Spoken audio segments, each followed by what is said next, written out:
रमशा तो अब लगता है कि अपना दिमागी तवाज़ुन सच में खो देगी जब सारी सच्चाई पता चलने के बाद उसे धक्के देके तैमूर पाशा के घर से निकलवा दिया जाता है। वो अपनी माँ के पास पहुँच जाती है और उसी के खिलाफ हो जाती है कि पहले तो आपने मेरे साथ मिलके सज्जल के खिलाफ झूठी गेम खेली और अब आप सज्जल के साथ मिलके मुझे उस घर से निकलवा देने के प्लान में भी कामयाब हो गईं। राबिया के तो माइंड में नहीं आता कि अब किसको क्या सफाई दे और कैसे अपनी सच्चाई बयान करे, क्योंकि झूठ तो वाकई ही उसने कहीं ना कहीं बोला है। इसलिए वो हर इल्ज़ाम को भी अब सह जाती है और यही समझती रहती है कि ये सब शायद मेरे लिए सज़ा है, जो भी झूठ मैंने बोल के एक बेटी को उसके बाप से जुदा किया। और रमशा के लिए तो ये सज़ा भी बहुत होगी कि उसका एक वाहिद रिश्ता जो कि उसकी माँ है इस दुनिया में बची है, अब उसको भी वो खुद ही खो देगी इसी बेएतबारी की वजह से और अपने इसी लालच की वजह से।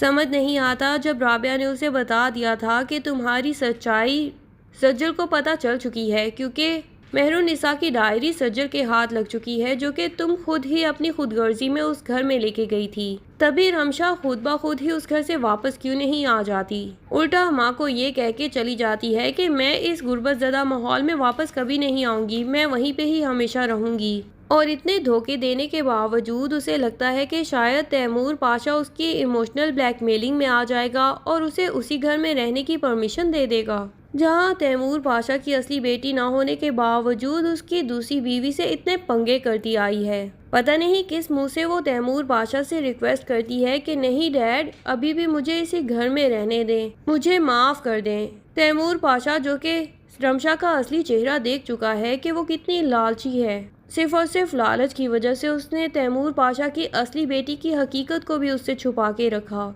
दूसरी सच्चाई जो तैमूर पाशा पे बहुत जल्द खुलने वाली है वो है उसकी इसी बीवी अर्जुमन की सच्चाई। और ये सच्चाई अब कोई और नहीं बल्कि बहुत ही क्रेडिबल सोर्स से तैमूर पाशा को पता चलेगी, जिसके ऊपर सवाल उठाना तैमूर पाशा को मुनासिब ही नहीं लगेगा, बल्कि उसे अंधा यकीन हो जाएगा कि ये बात अगर कर रही है तो ये बिल्कुल सच है। और वो सोर्स है सीमी, अर्जुमन की पर्सनल सेक्रेटरी।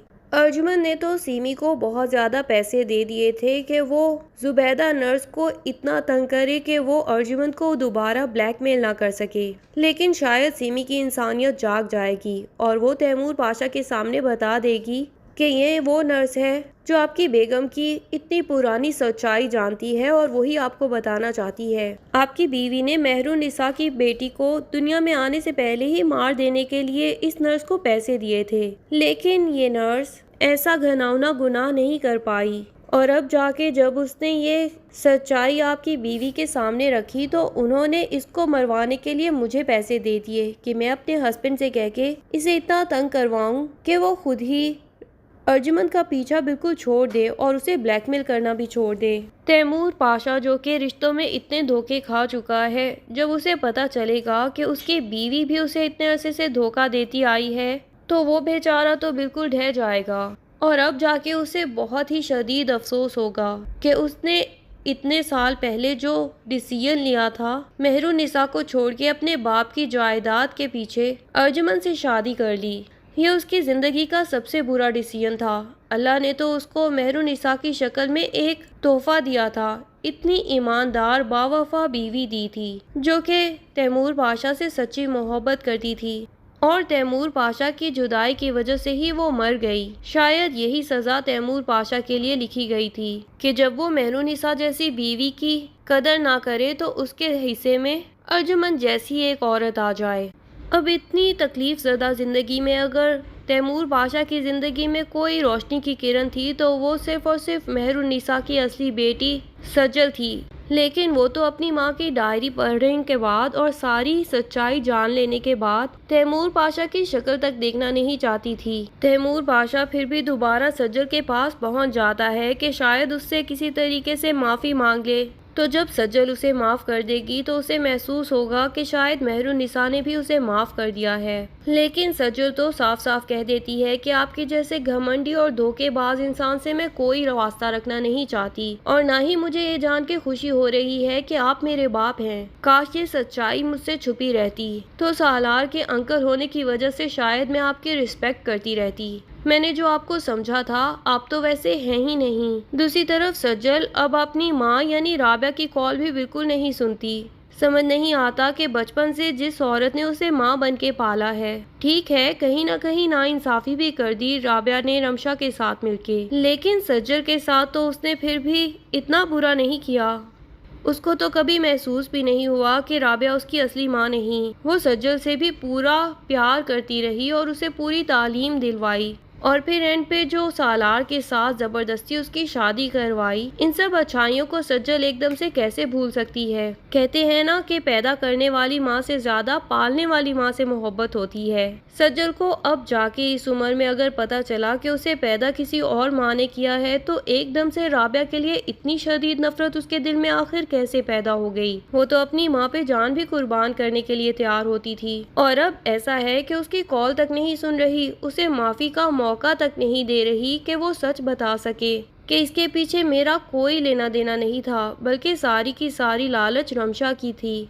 और फिर रमशा को तो सज्जल भी बचपन से जानती आई है कि वो कितनी लालची है। उसने यकीनन माँ को ब्लैकमेल करके ऐसा कुछ कह दिया होगा कि सज्जल की जिंदगी रमशा को देने के लिए माँ तैयार हो गई होगी।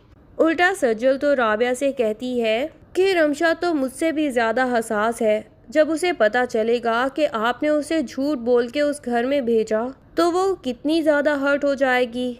इस बेवकूफ़ को ये बात तब समझ नहीं आती कि सारी सच्चाई तो रमशा को मौजूद होगी, तभी तो उसके कमरे से वो डायरी मिली है। ऐसा तो नहीं हो सकता कि उसने डायरी पढ़ी ही ना हो। और फिर ये बात भी बहुत ज़्यादा कंफ्यूजिंग है कि जैसे ही उसे पता चलता है कि तैमूर उसका बाप है, वो उस पर ऐसे चीखना चिल्लाना शुरू कर देती है कि जैसे उसकी माँ अभी अभी मरी है। बचपन से उसे अपनी माँ से फूफो समझ के एफिलिएशन थी। फिर चलो माँ तो दुनिया में नहीं है, अब बाप तुम्हें इतने अरसे बाद मिला है, उससे तो अच्छे तरीके से बात कर लो। लेकिन नहीं, उस माँ के लिए जो कि इस दुनिया में भी नहीं, ये इस बाप से लड़ने के लिए तैयार हो गई है।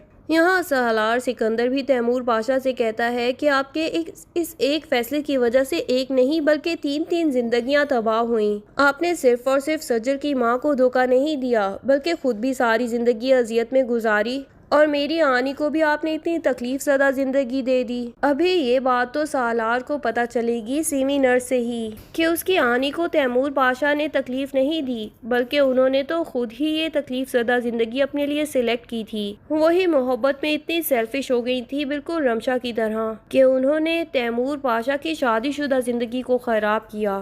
सज्जल की माँ नहीं थी जो कि इन दोनों के बीच में आई, बल्कि ये उसकी आनी ही थी जो कि सज्जल की माँ और तैमूर पाशा की शादीशुदा ज़िंदगी में घुस गईं और इन दोनों को अलहदा कर दिया।